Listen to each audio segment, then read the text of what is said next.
Peace, peace, family. We are back. Peace, peace. We are back. Happy Monday. Happy Monday. We are back. We have a very special guest in the house tonight. All right, just getting everything situated. Make sure that you share this live. Share this live so that it can get out to as much people as possible. Make sure you have your pens and paper ready. We're going to be talking about business. We're going to be talking about brands.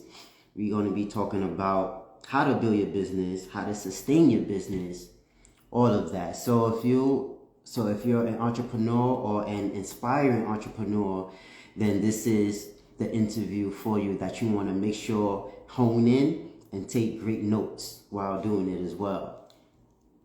All right.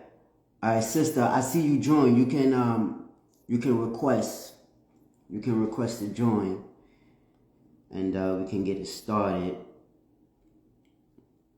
All right, family, come on in. Appreciate it. Make sure that you subscribe to the YouTube channel.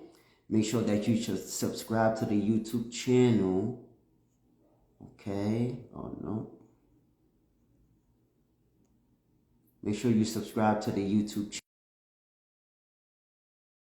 so you can know when we're dropping our latest interview.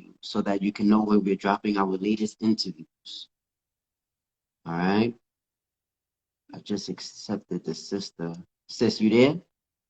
I thought I just accepted you. Here we go. Make sure y'all share this live. Support. Share this live. I'm not sure if it went through. I press accept. Let's see.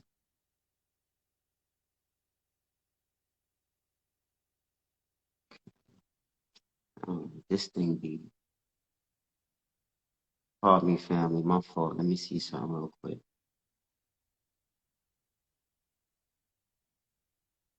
Yes, sis, I see you. I'm pressing accept, but I'm not sure why it's not going through.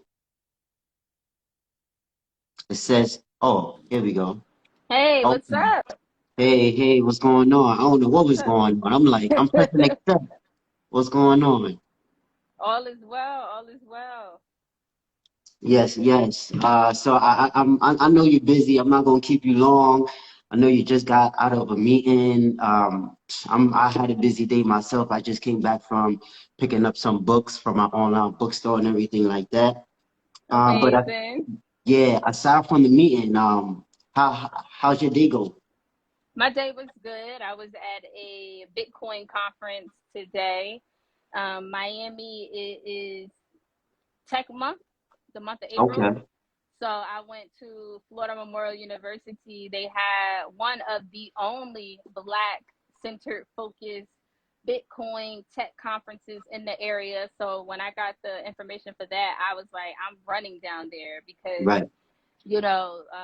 in this space out here right now, this new Bitcoin capital of the world, Miami, we're not fully represented. So that's what I did today. I went and heard a lot of great speakers, just learning a lot about that new space, metaverse, Right. cryptocurrency, Bitcoin, Right. wallets, and all those things. So, yep, Right. Are you invested in Bitcoin at the moment? I am investing. Yep, buying and Okay. holding. Right. Indeed. Yep. All right. I bet. So I'm gonna play my intro. I'm gonna introduce you, couple sentences, nothing big, and then we can get it started. All Okay. right. All right, family. Make sure y'all share this video. This is gonna be monumental. Trust me. Share this video and get the word out. All right, here we go.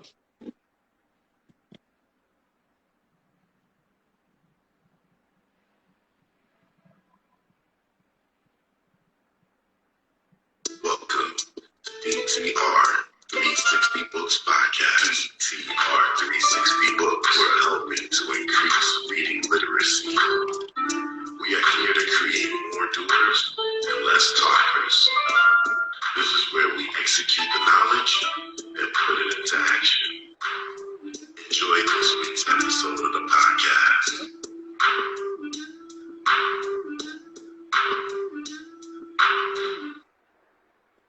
Assalamu alaikum, shalom, shalom, hotep, Islam, alafia, peace. What's going on, family? Happy Monday, happy Monday. We made it another week. Yes, we did. We made it another week. Happy Monday. Man, I have a very, very special guest in the house tonight. But before I get into that, family, make sure that you subscribe. Subscribe to our YouTube channel, DTR 360 Books. All right, subscribe to our YouTube channel so that you can get the latest interviews, you can get the latest speakers that we have, and um, all of everything that we offer. All right. So make sure that you click the link in the bio and subscribe to our YouTube channel. Also, if you are on any podcast platform, make sure that you subscribe to that as well. We are on Spotify, Google Podcasts, iHeartRadio, Amazon Music, uh, and so much more. All right. So make sure that you support. It's free 99. Support that. It is free 99. All right, man. So this is episode 19, man. I'm just so elated and delighted, man. We are 19 episodes in. Congrats. Uh, man, that's crazy. I Yes. don't have any sound effects right now, but soon, soon, soon. So we have a very special guest in the house tonight. Danielle P. Jeter, aka DP Jeter. Man, she's a CEO, she's a public speaker, she's a connector, she's a brand strategist, creative strategist. She has like two businesses, man, and as I just come to find out, she's also invested in crypto. So, without further ado, ladies and gentlemen, give it up for Danielle P. Jeter. Thank you, Man, King. Thank you so much. indeed, indeed. Welcome, welcome, man. So first and foremost, thank you so much for accepting the invite to being on our podcast show here tonight because man, some people are just really picky and who they Mhm. tend to share their platform with. So Mhm. I Mhm. just want to say genuinely thank you, and this definitely will be an interview that is insightful, informative, and knowledgeable, to say the least. Indeed. So let's get into it. So tell us about your upbringing. What was that like? Yeah, for sure. So I am originally from Philadelphia, and I grew up a theater artist. I was a student dancer and performer. I was always in the arts, into music, heavily involved in community and giving back. I was heavily involved in all things like girl power and girls and just empowerment of women. And I grew up in a church as well. So I came from a very grounded background. Both my mother and my father, blessings to have both of them still a part of my life, in addition to my bonus father as well. I'm the youngest of four boys, the only girl. Mm, And I ended up finishing school in South Jersey in Willingboro, New Jersey, from Willingboro High School, and from there I went on to Spelman College, which is today is our Founders Day. So woo woo! Shout out okay. to Spelman Shout College out to Spelman. on our Founders Day. So yeah, just in a nutshell, I grew up dancing, uh, ballet, jazz, modern, African dance. I was in theater. I played two instruments, and I grew up always just in a space in all of God. I loved God at a very young age. I found God at a very young age, which allowed me to connect to my passion as such in my youth. Dope, dope. Yes. Shout out to Philly as well. Shout out to Philly. I love Philly. For sure. So yeah, man. That's dope. So tell us, how did you get into like being a brand strategist, helping businesses to grow and develop? So my love for dance and theater and performing, I've followed that passion, my entire life, and that led me to dancing in the band at Morehouse, because Spelman's all female college. So Morehouse is our brother's school, Right. and I auditioned and found myself in the band, performing in the band, and there I was connected then to the space of like bringing people together, the space of like creating community and creating events. I even did that in high school as well. And Mm. so I was not only just a creative on stage and doing choreography, but I actually was on the production side as well. And I learned, you know, how do you market a show? How do you sell tickets? How do you bring apart those elements that you need in order to bring an audience into the show to see the art? And so because I was very business savvy at a young age and also artistic, that just continued to open doors for me. And so those same skill sets, I took them out of the theater and into the world of promotions and events. Promotions and events then led me to radio. And that's Mm. where I found media. And Wow. in the space of media production, I was then, you know, found myself doing PR because people would reach out to me when I was back in Philly after I graduated from Spelman in 2010. And they would ask me, well, hey, can you do my marketing? Can you do my PR, you know, for my business or for my initiative? And I would say, I don't offer those things. Like, that's not what I do. But because people saw me connected into the space of publicity and broadcasting, they saw something in me. And so I kind of ran with it. I went with it and I began to learn on the job of how to really do PR and how to really market anything, anything really. And so Wow. just when opportunity presents itself, I run with it, I go with it, and I figure it out along the way. So that's really how I got into the space of doing public relations and marketing. Mm-mm. So now, for the people who don't know, what is public relations? And I know this is something that you specialize in, correct? Yep. That's my specialty. That's my number one service. That's the number one thing I offer. Mm. So PR is a huge umbrella, and it is, you know, PR stands for public relations, and it's used to promote agenda of a particular organization, a brand, or a company. And so the promotion side of how to get that message out, how can this particular company or brand connect with its target audience, with its end user, with its consumer. PR, it's a lot of things that fall under PR. That could be media. That's also special events. That's also branding. That's your PR. That's your digital marketing. That's your website. It's a huge umbrella, and so all the things that you can use to market your business, to get the word out there into the marketplace, really is public relations. So it's the public facing reputation of a company or a brand. Mm. Mm. Wonderful.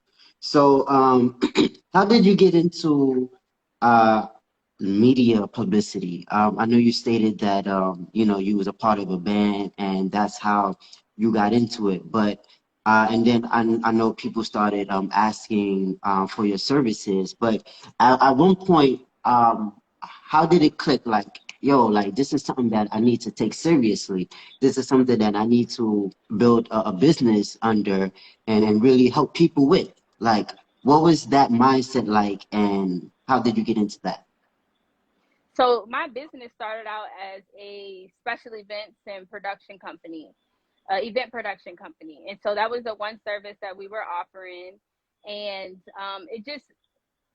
it allowed me to be in a space where I could always network and meet people, right? I was always in the mix on the scene doing something, but not only just in the mix doing something, I brought a lot of value to the table and I always was very good at galvanizing a group. People actually Mm. listened to what I would say and they would do it. So they would be like, I'd be like, the move on Thursday is such and such nightclub. And the people would come, right? And Wow. so I became a very credible source. I became a very trusted, you know, individual in my community and a very personable person, very approachable, very fun, very loving. And so with that, when I was at the radio station with just an events company, you know, I began to pick up the skill set of actually producing a story. And I was interning at Radio One at the time in Philadelphia, owned by Kathy Hughes. And I Mm. learned how to produce a radio show behind the scenes, right? What that looks like, content, how to put the content together for a show, and really how to operate in the studio with broadcasting. And I did that in radio. I also did that in TV. I went to Comcast. I went to WRD 900 AM, which is the only Black-owned talk radio station in Pennsylvania. and I went there and did the same thing. And so the skill sets that I picked up with learning how to produce a show, learning how to tell a story in broadcasting, I was on that side of the story. So when you do media placements, or when you do, that PR service for my clients, that's me being on the other side of the story. Me bringing the story in a creative way, in a creative, very professional format to the journalists, and say, hey, journalists, you should talk about this podcast because this podcast brings value to your audience, and this is why. So me having those relationships and knowing how to talk the language and knowing how to finesse the situation opened up the doors for me to be able to successfully offer the media and the media placement services that I have now, which is my number one service. People call me when they want brand awareness. They call me when they want to get publicity. I need people to know about my book. I need more people to know about this podcast. I need more people to know that I have this charity going on for young women. And so they call a publicist. Wow. And so that publicist is you, correct? Yep. Indeed. So what's one of, like, I wouldn't say the biggest, but what's one of the most memorable businesses that you helped build up? My business now is it's 13 years old. I've worked with so many brands, and people will be like, who you worked with? I'd be like, damn, who haven't I worked with? That's really the big question. One of the ones that really stand out to me, because it was such a big break in my career, was working with Be Me. And Be Me is a national organization for Black male engagement. And it was an organization that was created simply around like being like a PR and publicity stunt.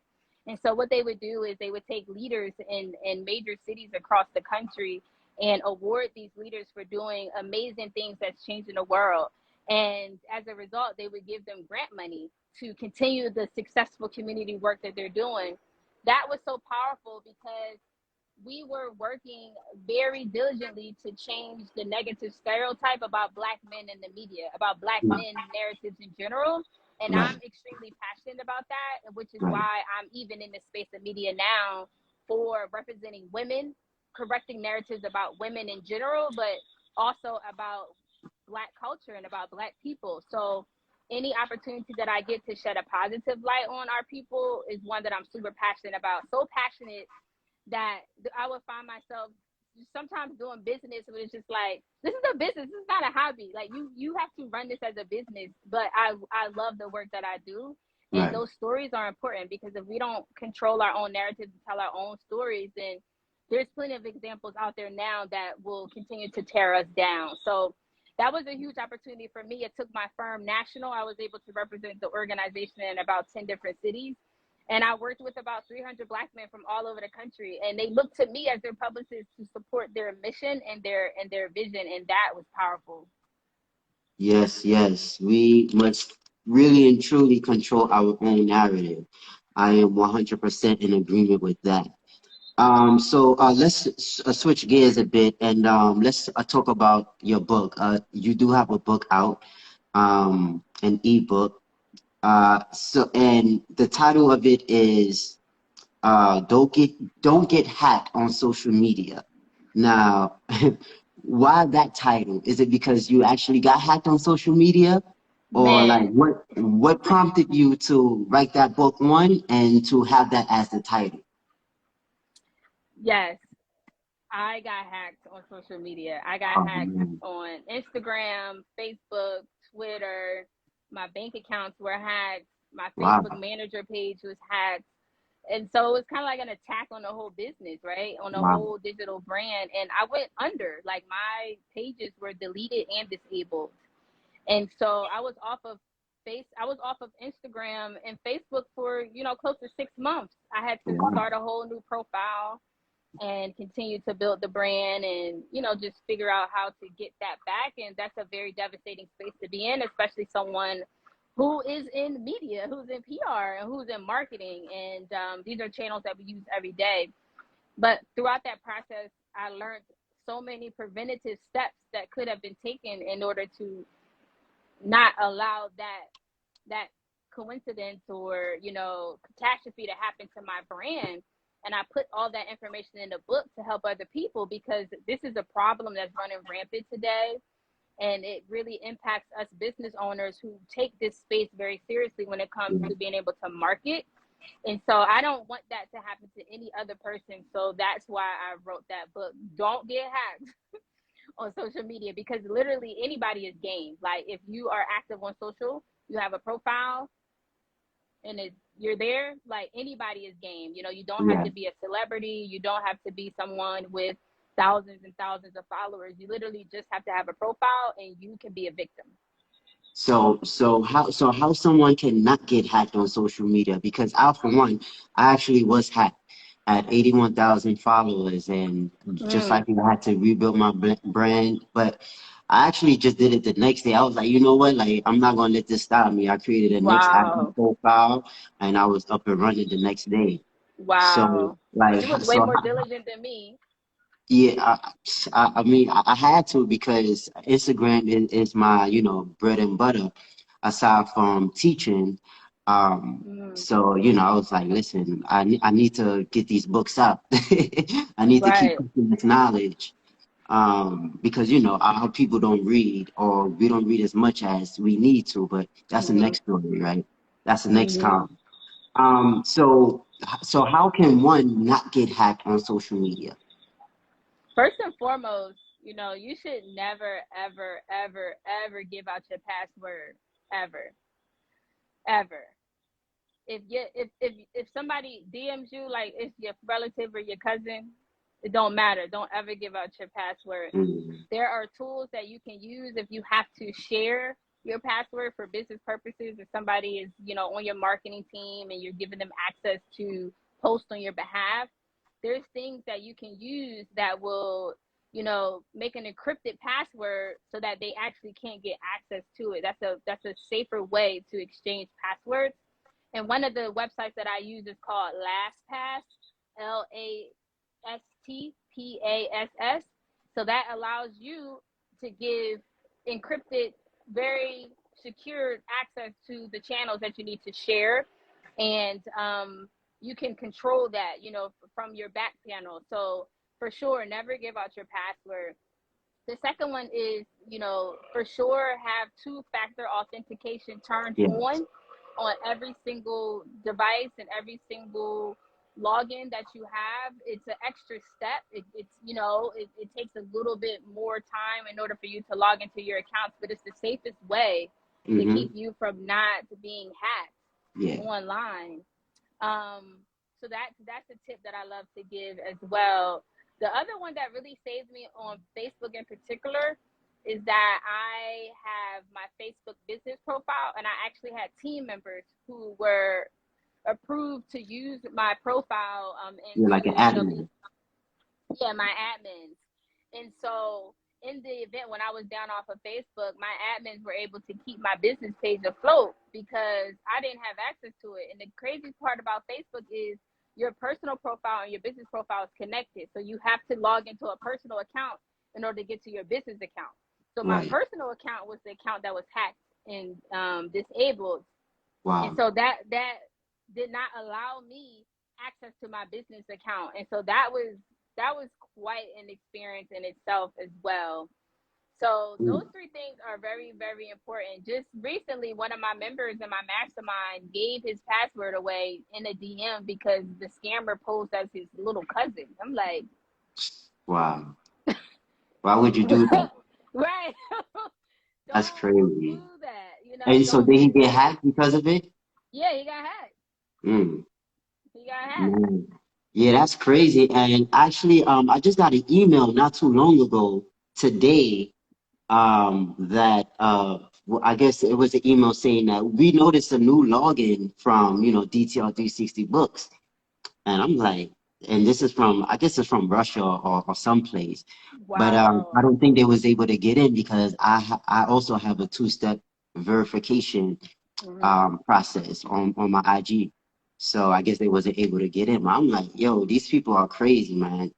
And then one quick story talking about was speaking of cryptocurrency, or Bitcoin rather. The first time I got hacked, the guy, he actually I think he emailed me, and he was like, "Hey, I have your account. I can sell back your account if you want it. Just pay Yep. me in Bitcoin." And I'm like, dude, like, I'm like, no, I don't have, well, I actually didn't, because like, I just buy it and hold it. So I actually forgot I had Bitcoin. But I'm like, I don't even have Right. Bitcoin. So I'm not going to be giving you no Bitcoin just for my account. I could just make a new one. I could just make a new Hmm. IG profile. And so said, so done. Like, I'm not giving you no Bitcoin for my IG account. Like, I wasn't doing Right. that. But like, people are really out here stealing people IG account and then selling it back to Back. you. Yep. That's the So, game. And yes. another thing is you should routinely change your password every 30 days. Mm. And you should routinely back up your data and your content on your Instagram page every 30 days. You said back it up? Back it up. How would you back that up? So there's a feature under security on Instagram if you go into your profile settings where it allows you to download all of your content. They'll send you an email with a link to your file with the photos, with the captions, with the Okay. videos, everything. Because one of the other worst things, which you know about losing access to an account, is you also lose all the content you created. Right. Right. And content is king. So at least if it's backed up, you're like, all right, well, I can just go back and just repost And all this just stuff. You know right. what I Right. mean? Right. But that was Yeah. one of the most devastating parts of the experience for me. Was like, okay, I don't have none of my content. Mm. So people need to back up their photos and videos on another drive, like a Google Drive or Dropbox. Like invest in these things. People don't Right. sometimes want to pay the extra storage fee to get a bigger account, but like if you are building a brand and a business, these are the precautions that you have to take in order to build something that's super substantial. Pay the $199 for an extra storage fee on Google. Put everything there. Like keep all your stuff. You can't just rely on social media to store any of your memories or any of your content because it's not a real space. You Mm. don't own it. Right. Definitely not. Right. Right. So one of this pressing questions a lot of my audience been dying for me to ask. So how do a business get in the media, like on news, on these radio stations, things of that nature? How does a business get in the media so that they can have a chance to broadcast their business and so forth?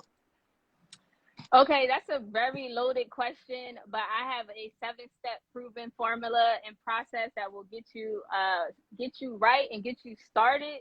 I'm actually going to pull up my processes right here, and I'm gonna give you the game. I'm giving all y'all the game right now. Dope, dope. But this is the process that I take to build all of my clients' brands on within the media. I love it. I love getting my client wins every single week. So I'm loading. Take your time. Awesome. Family. Mrs. Jeter is giving you the game right now. Make sure that you're taking your notes. Make sure y'all are taking your notes. So it's a lot to this, but a lot of us want to go from 0 to 100 real quick. That don't happen in the media. That don't happen at all. Okay. Even some of the biggest brands that we know, right? You see that picture of Amazon where, the founder was like in his basement with a sign written on Amazon. Right. cardboard that said Amazon, right? So he didn't go from 0 to 100. He built from somewhere. And Hmm. so one of my biggest tips that I just gave on my page is like build locally. There's local media, there's national media, there's regional media. When I say regional, I mean like statewide. Okay. Build in your local press. It is the easiest way to build relationships by getting to know the people who are reporting on your city right on the ground. That is the easiest way to do things because that gives you a launch pad to then go to the national level. So from that framework, the 7 steps, number one, does your business solve a problem? Right? So you have to be able to prove that your business is working, is functioning. Y'all have receipts of wins and testimonials and conclusions and things that say, we do this and this is why and this is who we help. So first and foremost, does the business solve a problem? It cannot just be a hobby. It has to be something of substantial substance. The second step is defining what your marketing goals are. Your marketing is the basis and the platform from which your PR will springboard from. So if you don't have very clear and direct marketing goals, how do we know where to point and shoot your PR message? Because once it's out there, you can't retract it. It's out there at that point, right? So your marketing goals are tied to your PR goals are tied to your marketing goals. You want to amplify a certain part of your business because you have a goal that you're trying to hit. Right. So because of that goal, you then want to get positioned in Forbes. But why? You want to get positioned in Forbes for what? Right? So I don't want us to have self-seeking goals to get in the press so more people can just know who we are and we get more followers. That's lame. Right? You got to have a more substantial goal. I want to reach more donors for my nonprofit organization. So I want to get awareness in a particular outlet so that the donors can potentially see me who don't know me. You know, I want to get an entrepreneur Entrepreneur Inc. because I want to display my expertise in the space of fintech or the space of cryptocurrency. More people need to know about this. And I know about this. I want to share that information with people. And as a result, you know, maybe they'll come take my course or something to that regard, but it has to be tied to a goal. Your third step is have something of value to say. And that goes back to what I just said, you know, let it not be a self-seeking opportunity, but let it be something of value you want to share, right? We're on this podcast because we're giving value away. We're teaching people about entrepreneurship. We want them to know how to market their business in the appropriate way. So we got something. We're not just going live talking about what we ate. Right. Oh, Will Smith, the Oscar. You know what I'm saying? Right. Like we really got something good to say. So have something of value to say when you have the opportunity to get on that mic. It's a large piece of influence, right? When you're able to broadcast your message to millions of people, that's a great opportunity. The fourth step is branding. Listen, don't be trying to get on if you're not branded. That's a no. You're out of step. You're out of line. You're out of alignment. Make sure that you have a consistent brand, because what's going to happen is the moment that your publicist reaches out to, you know, a media outlet like Rolling Out or to ABC6 or Fox, what are they going to do? They're going to go Google you. Well, let me see what this person is about. Let me see what they're talking about on social media. And if your social media is out of date, if it doesn't look great, if it's not authentic, if you're not branded, if you're not active, then it's a potential lost opportunity. So now, quick question. So with that, right? So when the companies look at your profile on social media, do you need to have a certain amount of followers? Do they look for, okay, he has a lot of followers, you know, he's active, of course, let me get him or her. So like, does the amount of followers matter? I'm going to say no. Okay. In some situations, yes. But so it depends. It varies. It really depends, right? The official outlets, like when I say official, I mean mainstream, like legacy media, they not super concerned about that, right? The NBCs of the world, the Rolling Outs, the Black Enterprises of the world. They just want to know that you are a person of substance and value, and that you bring something, you know, that their listeners are going to take away from, because they were around before social media was a thing. But then you got new age media who really look at that and they actually judge people off of that. And whatever, but no, basically, no, your media goals will not be stopped because you don't have a large following. My following is regular. Like, my following is not out of the wazoo, and I've been on more media outlets than some of your favorite influencers. Like, I've been on more stages than half of them. Who cares? You know what I'm saying? Like, so I'm going to say no. What matters is the consistency and the branding. That you're actually active on it and that you have a brand that's consistent and authentic. That's what really matters. I wouldn't want them to go to an outdated page and they're going to be like, what is this? Is this person still running this business? Like, are they still passionate about doing this thing? So yeah. Mm. You want me to keep going?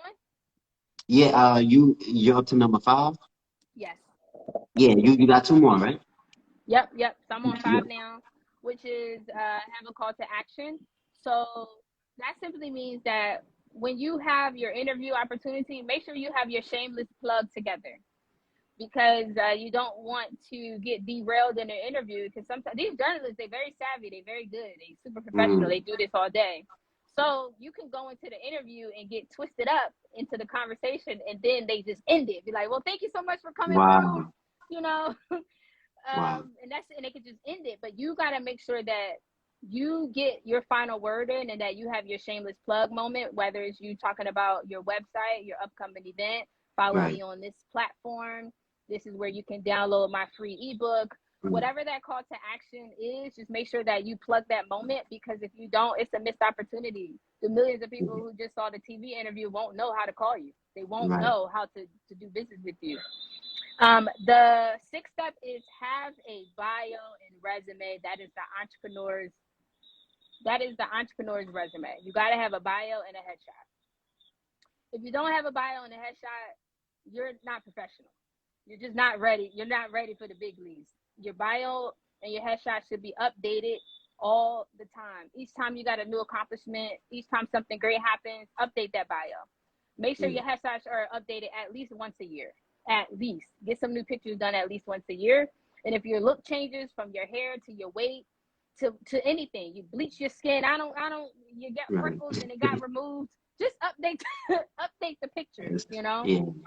And the last step that will get you a lot of media attention. Now, y'all, whoever's on here, if y'all want this 7th tip, y'all better go follow my page right now. Go follow Word. DP Jeter, because this last step will get you in the media. I'm telling you, it works. It works. It works. It works every single time. If y'all want this, I need to see some engagement. I need them hearts to go up. I need to see some comments. Go ahead and follow me.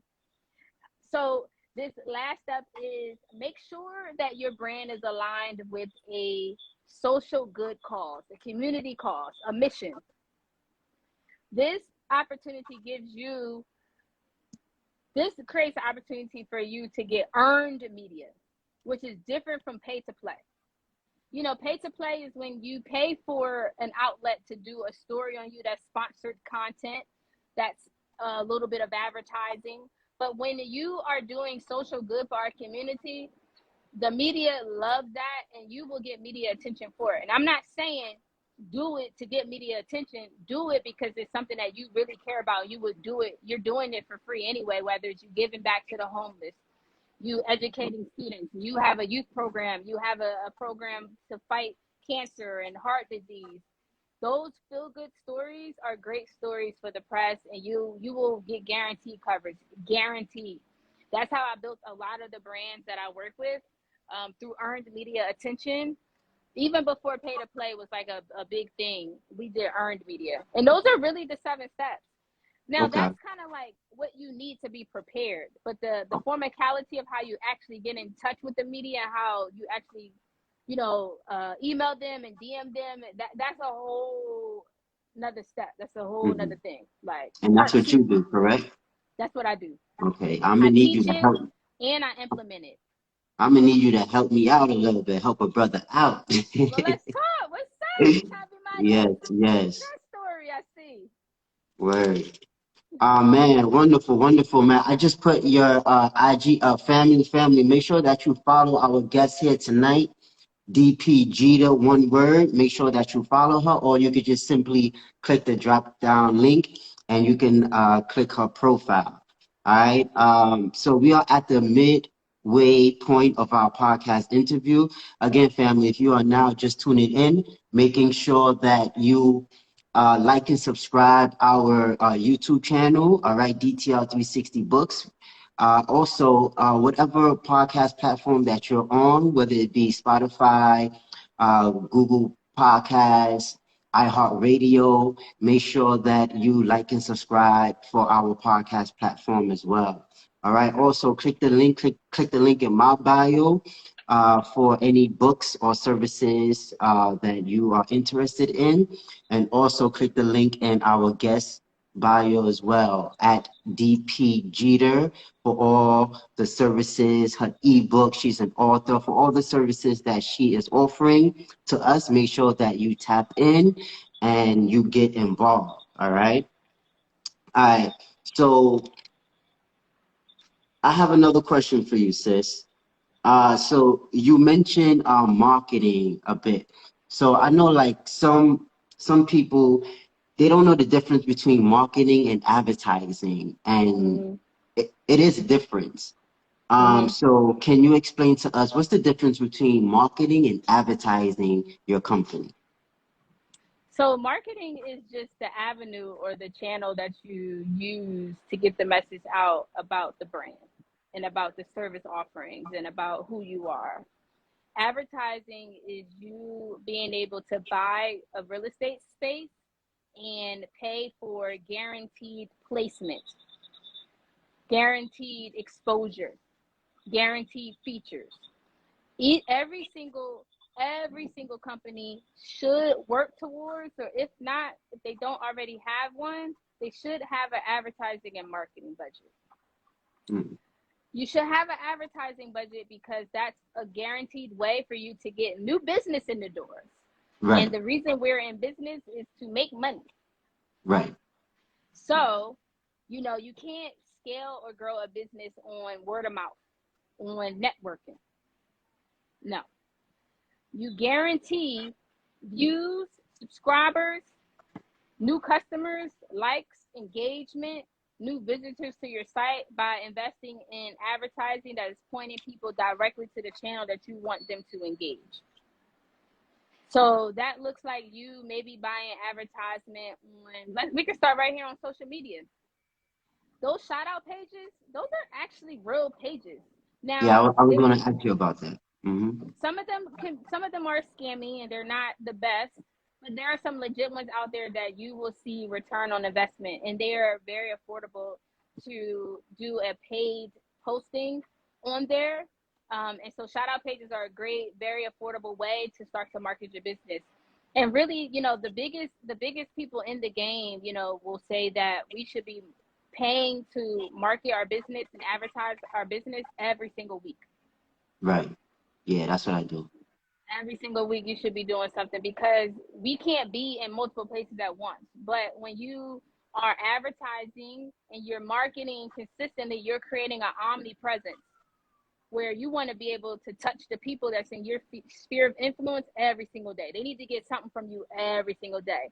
And in order to guarantee that traffic, you can pay for advertising.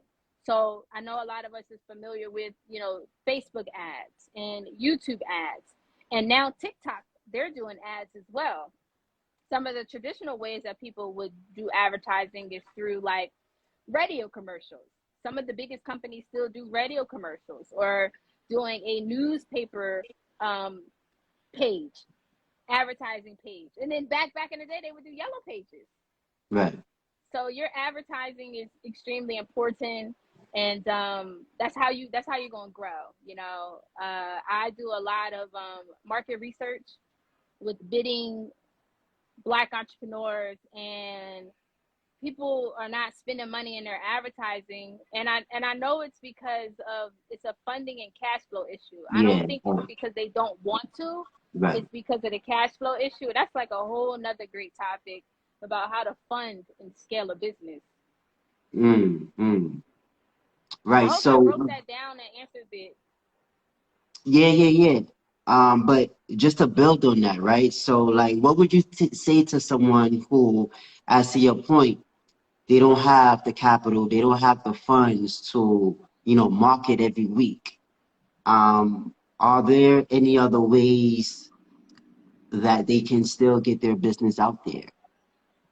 Yeah, you can do organic marketing. I'm doing a lot of organic marketing right now. I'm doing some advertising, but I also really enjoy organic marketing. It just takes a stronger muscle, because it's you manually doing some parts of the marketing.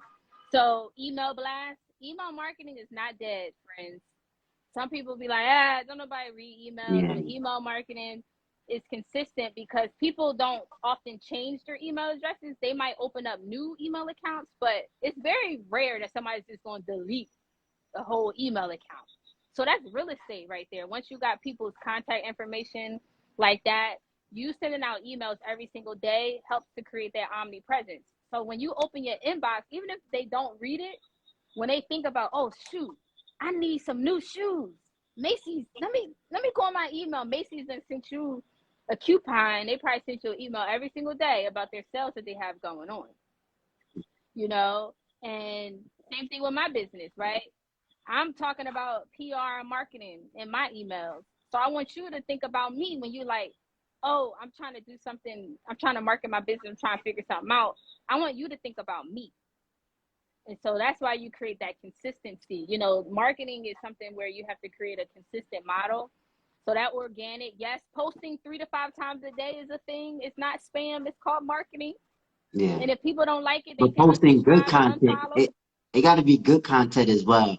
Some people just be Yes. posting anything and then wonder why they don't get any engagement or any likes. That's true. So, although content is king, it got to be the right The content, good though. content. Please, please. Shout out to my Spelman sisters who just joined. What's up? Happy Founders Day to the ladies. Yes, yes. Shout out to Spellman HBCU. So are you done on that?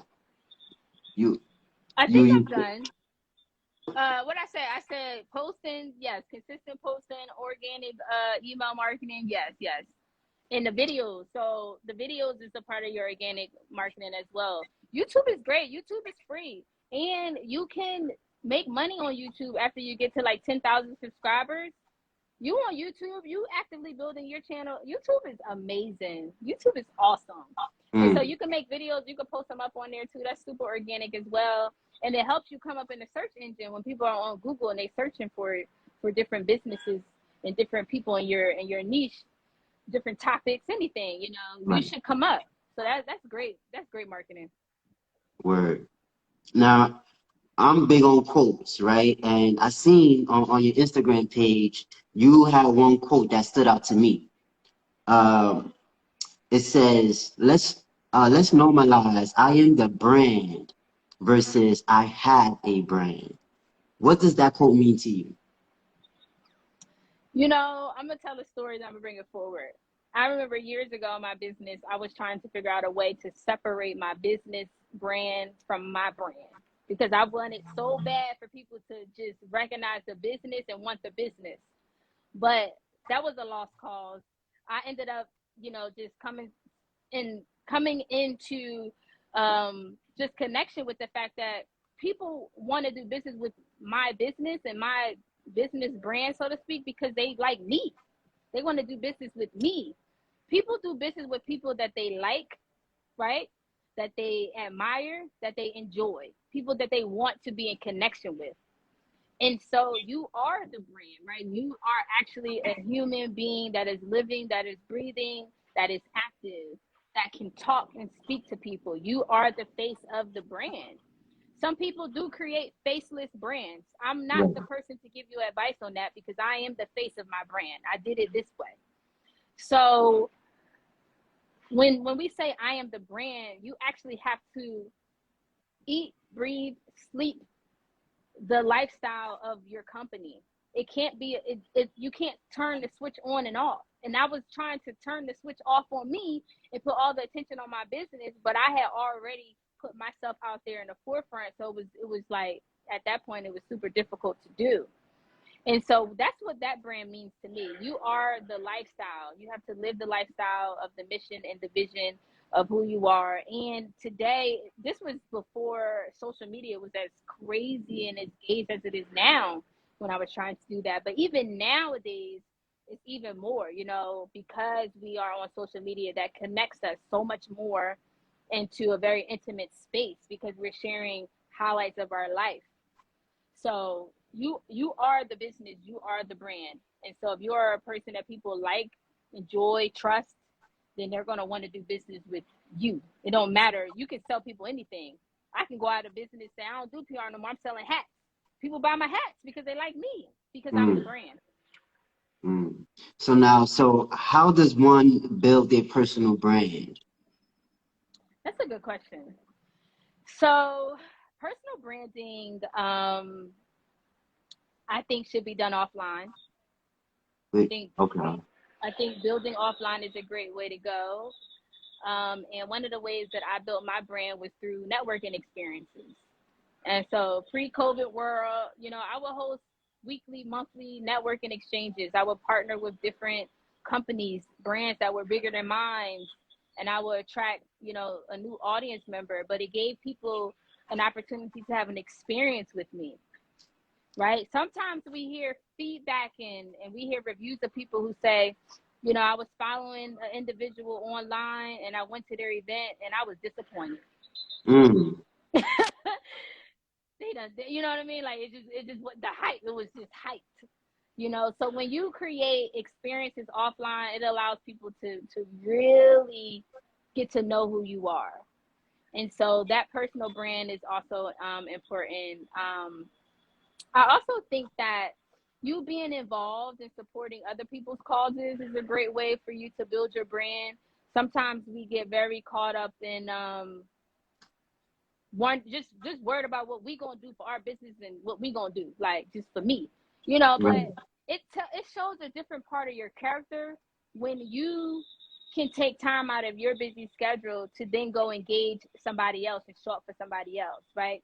That's building awareness about you in a way that it's different. It's just different, right? Because you don't know who's going to be in the room when you get there, but yet you still representing you, but then you going out to support another sister, another brother, and that's live right there too. Right. You know, and then let me see other ways that I've built offline. I'm very big in the event space. I'm very big in the event space. That's actually how I was able to build my brand. That's why my follower, like I didn't really have a very engaged social media strategy until the pandemic hit, because I was so invested in building my brand offline. Okay. So I built that space there, you know. So now, you know, post pandemic or even going through the pandemic, it made me shift gears to focus a little bit more on this space. Right. So I'm very big on collaboration, right? Collabing with one another. I have a quote. I'm big on quotes that says collaboration over competition, right? Again, we're just so individualized, you know, me. I want to do it all by myself. I want all the money. And you know, and this is why I'm gonna give it up to Instagram, because Instagram now has a new feature where we could collaborate with each other. I'm big on collaboration, and I know you mentioned some ways in which we can collaborate offline and so forth. But so I want to hear from you. What does collaboration mean from you, and what are some ways in which we can collaborate more? We, as in businesses and companies, Black-owned businesses and companies, collaborating more with each other. Is that possible? So collaboration for me means that you have like-minded individuals who come together under a joint vision, under a joint mission. And that is the first prerequisite right there. Everybody has to be on the same page as far as why we are doing this and what are we working towards. Because if that's not established, and what you have is a lot of self-seeking people who are individualized in a space where we're supposed to be working collaboratively, then that just throws the energy off. It's like it just doesn't work, right? So when you can come under a common denominator and push the needle forward together, each person in a collaboration has to bring something of value and substantial expertise to the table. If you bring nothing to the table, you are not allowed to collaborate. Say that again.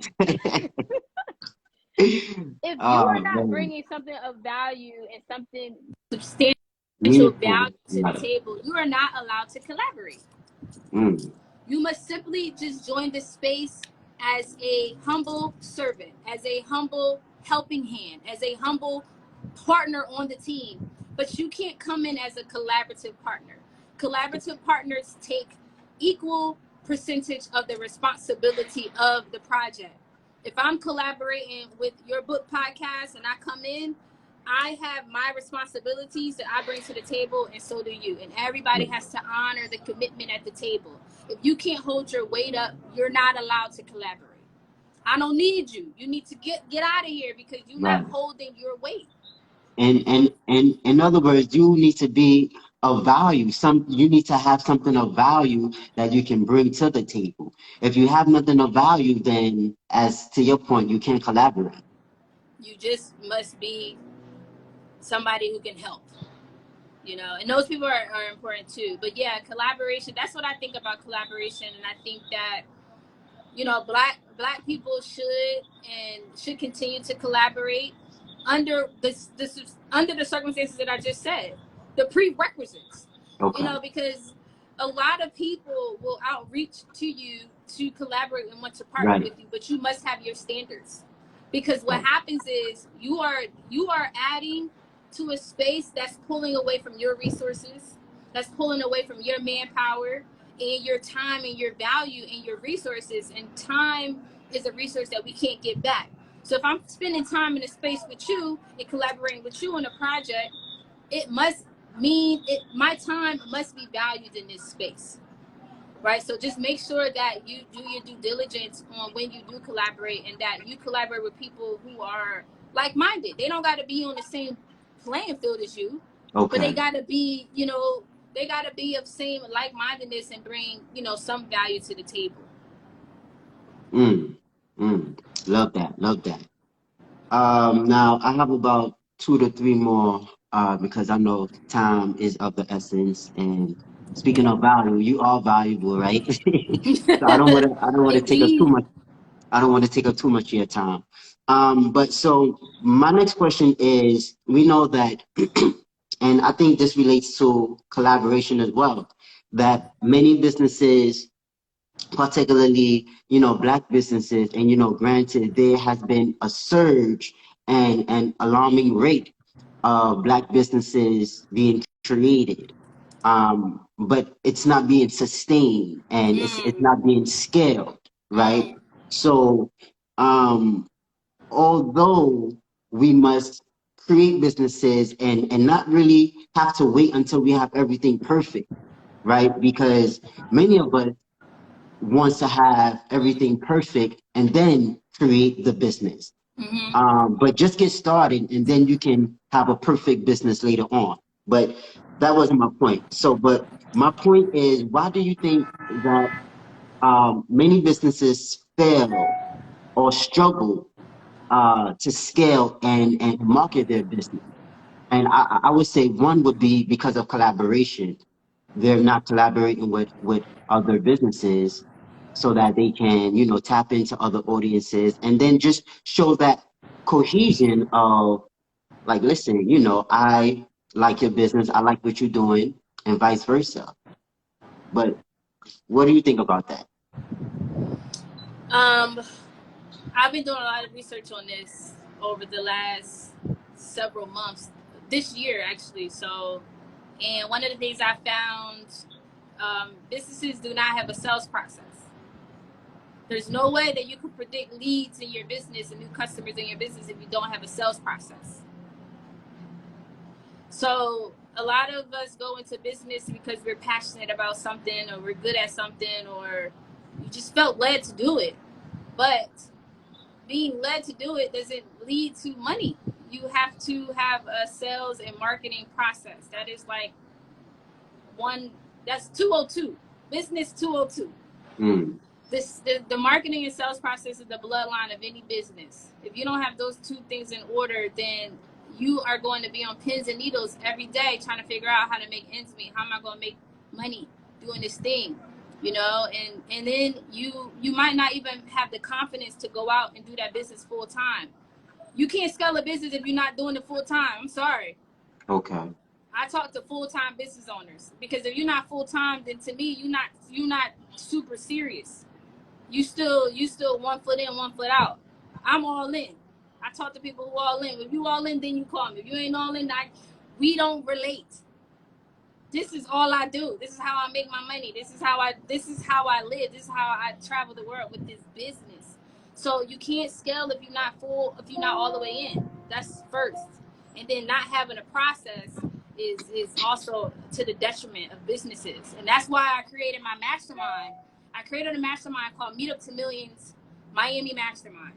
And in this mastermind, I work with businesses for 1 year, and I activate 6 areas in their business: mindset, marketing, branding, sales, systems, and funding. These are the 6 areas where businesses, Black businesses in particular, tend to fail because they don't have these areas in place.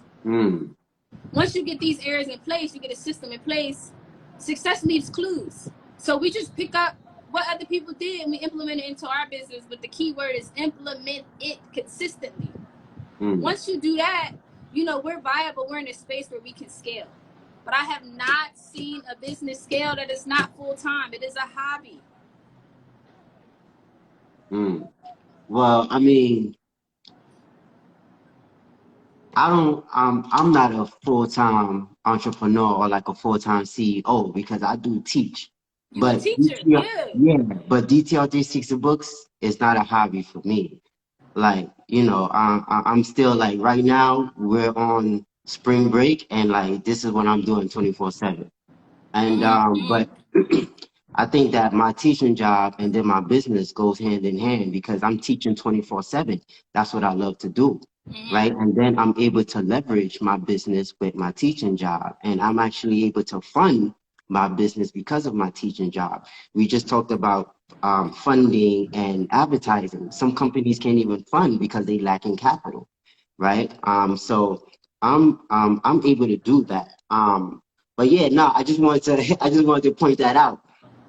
Because now, like, for me, this is not a hobby. Like, for me, like, as you talking about, like, your goals, like, my goal is to help increase reading literacy amongst the youth, African Black youth in particularly. So that's my mission. That's what I'm passionate about. And so last summer, I actually had an online summer program and everything like that. So because I see it firsthand that our youth are not reading at the capacity that they should be reading on, right? And Yeah, I so, believe that. yeah, that's facts. I see it for myself. And I teach first grade, right? But let's just say kindergarten. If your child is being read to the first time while he or she is in kindergarten, then that's the problem. That's the problem because it shouldn't take for your 4 or 5 year old child to be read to for the first time in kindergarten class. Right. That's the problem. So this is, you know, this is my lane and this is my niche and this is my goal to help motivate and have Black people to be enthusiastic about reading because once you read, you learn. Once you learn, you grow. Once you grow, the possibilities are endless. And this is one of the reasons why, not to take up too much time, but this is one of the reasons why we are losing and the wealth gap is widening. Okay, because the people who are wealthy and rich, they have information that we don't have. How did they get to that information? They got to that information by reading and learning. Okay, so the information changes the compensation. Information changes the compensation. The more information you know, the more you'll be able to navigate through the world, and you'll be able to have knowledge, right? Because people like to say knowledge is power, but I like to say applied knowledge is power. So once you get that knowledge, you can apply it and become a better self. Right. And we all know that self-improvement is the basis for community development. But that's the next, that's the conversation by itself.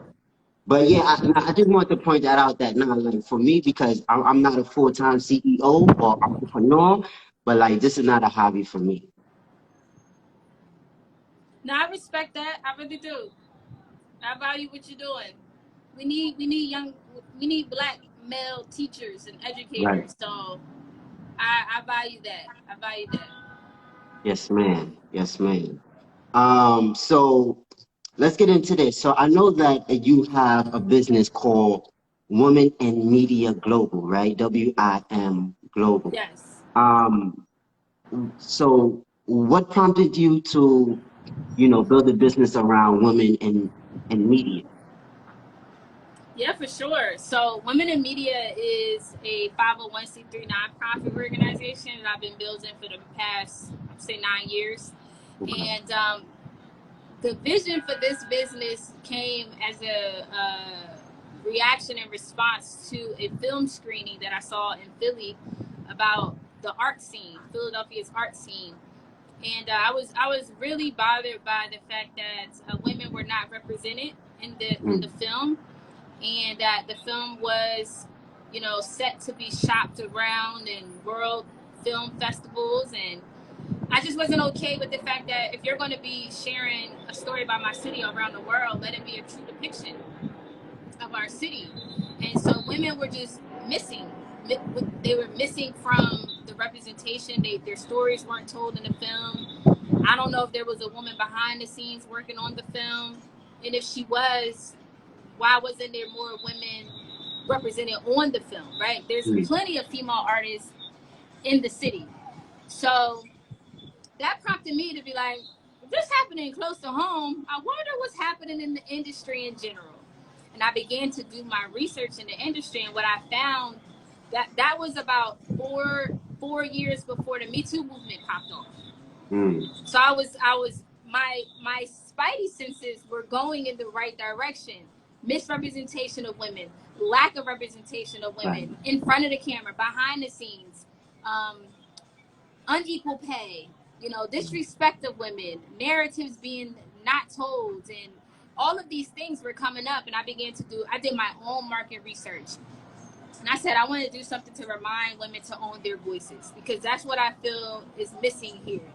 Our voices are not being heard, they're not being owned, they're not being respected, they're not being told.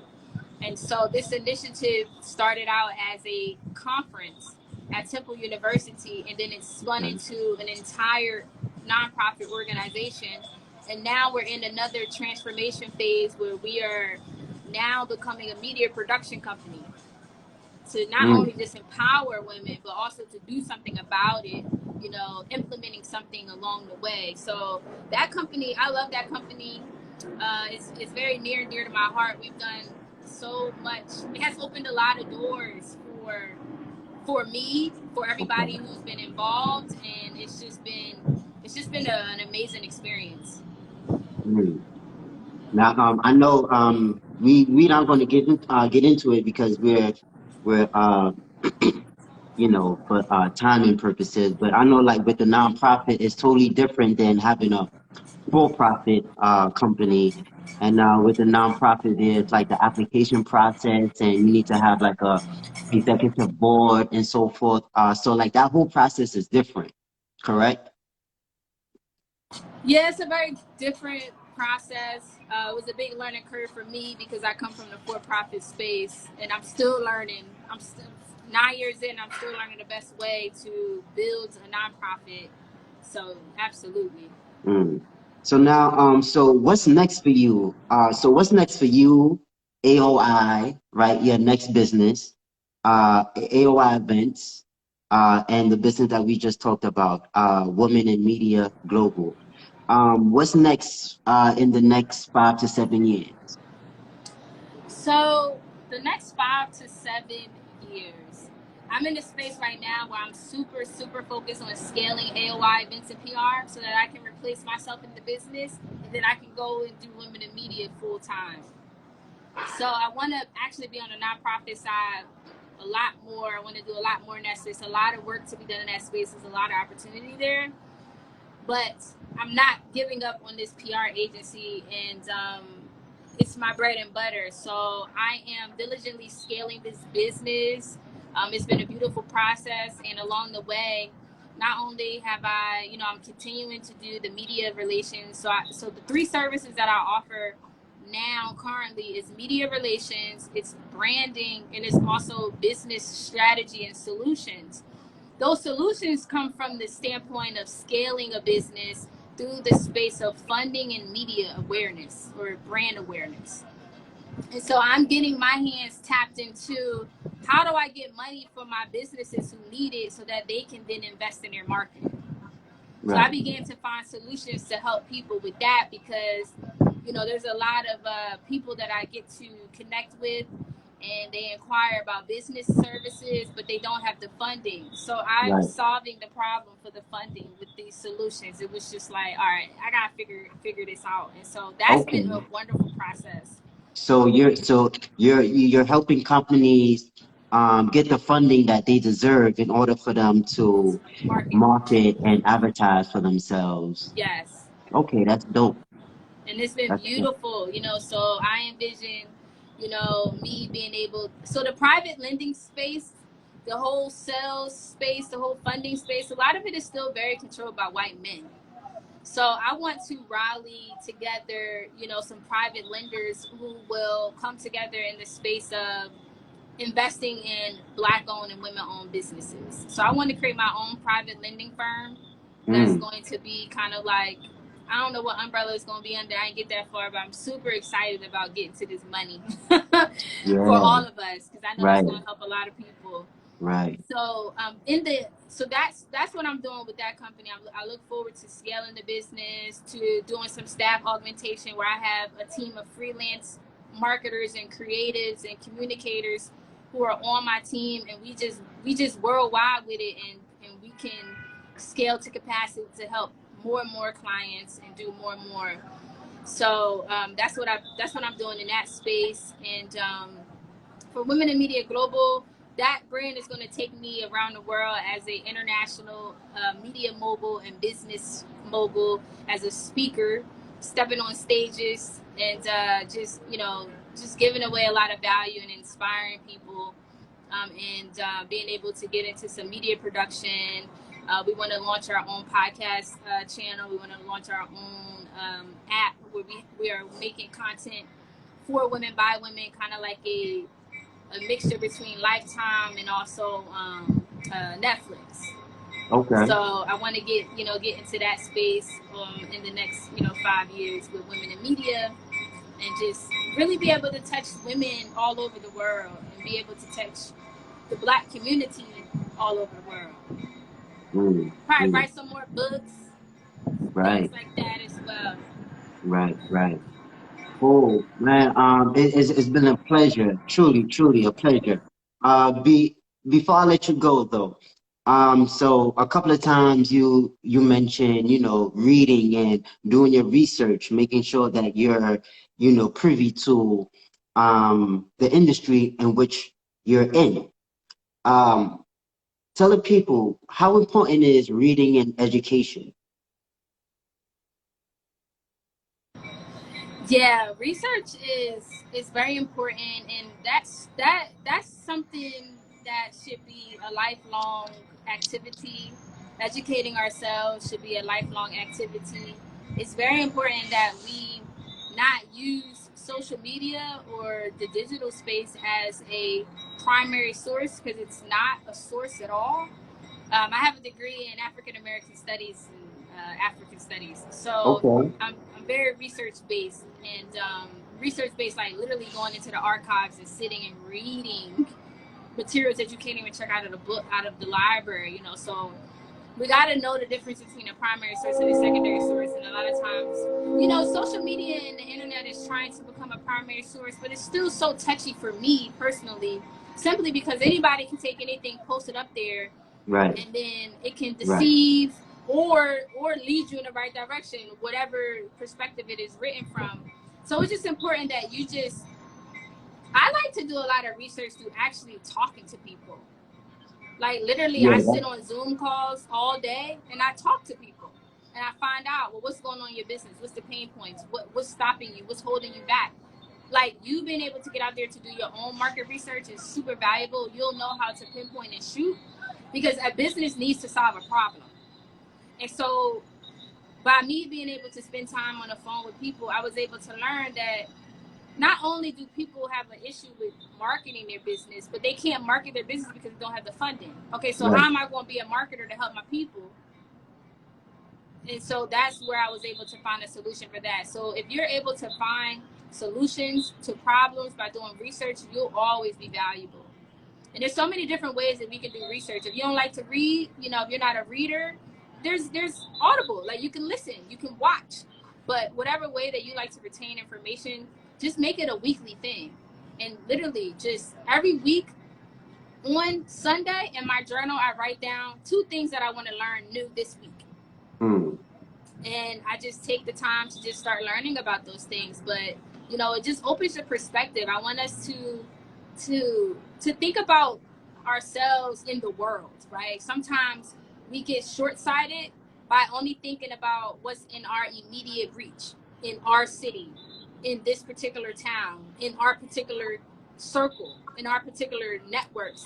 But the world is so much bigger than that, and we have to look at ourselves as global citizens and kind of reach further and to see what other cultures are doing and be able to borrow things and things like that. There's a lot of opportunity out here for us, and sometimes being on social and being in these like different networking groups can make us feel, like, sometimes I feel like I'm in a bubble. I'm like, when I leave Miami and I go internationally, I realize how much of a bubble it is here. Wow. Like, I went from Philly to Miami. Miami feels like a smaller bubble. Yeah. Like, it does, because the percentage of people who actually are doing something, it gets smaller. Oh, everybody in Miami likes to party and have a good time, huh? Yeah, you know, it's a destination place for vacation and people just Right. having a nice time. And then it's just a bunch of people who, where are the people? And then you got that 1%, the talented 10th. The talented 10th is still a real valuable thing. That 1%, that 10%, it'd be the same people that you see, you know. So it's time to wake up some other people. I don't know how we wake the people up. That's not really a problem that I've dove into too much, but there's a need to wake some people up. Oh yeah, that's what I'm doing. Cause yeah, serious, man. We are really, really sleeping, and then we wonder, and then it just creates a vicious, pathological cycle that we can't seem to get out of because we don't want to do the work, right? And we don't want to do the work because we don't know what's going on. And in order for us to know what's going on, we have to read, we have to educate ourselves, and then we have to teach others. A lot of us want to, you know, we want to read and get the information, but we want to hoard and, you know, collect all the information and don't even, you know, teach others about what we just learned. So you have that, you know, and it's a lot. But sister, thank you so much for coming on, shedding your wisdom, shedding your insight. Again, this was a monumental podcast interview. I appreciate you and all of the wisdom that you have and that you shared on our platform. Congratulations on episode 19. That is Yes. major. You know, I wish you much more success, many more blessings. If there's any way that I can support you, let me know. I can recommend different people for you. So whatever you need, you know, we connected now, and I'm Yes. happy to be here. Thank you so much for the invitation. Word. All right, family. Well, there you go, family. I leave you as I greet you. Assalamu alaikum. Shalom, shalom, hotep. Islam. Alafia. Peace.